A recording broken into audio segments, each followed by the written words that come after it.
Kwa maana hiyo, uongozi wa jeshi ambao ndio wanaoimiliki timu ya JKT Queens wakimshirikisha mkuu wa majeshi kwa maana ya Jenerali Jacob John Mkunda walikaa na kulichakata jambo hili kwamba nini kifanyike.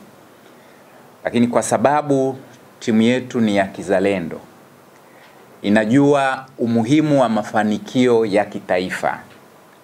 Na kule Uturuki tulikuwa tunakwenda kwa lengo la maandalizi, ni mazoezi, si mashindano.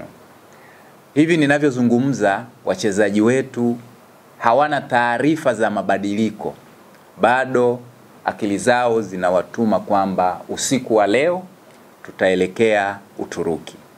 Kwa hiyo tumeona tutumie wasaa huu kujulisha umma wa Watanzania kwamba viongozi wa jeshi wanaomiliki JKT Queens, nikimaanisha mkuu wa utawala wa Jeshi la Kujenga Taifa Brigedia Jenerali Hassan Mabena, mkuu wa Jeshi la Kujenga Taifa Jenerali Rajabu Mabele, na mkuu wa majeshi maanisha CDF Jenerali Jacob John Mkunda, kwa pamoja walichakata jambo hilo na kutoa maamuzi kwamba safari ya Uturuki tuiahirishe.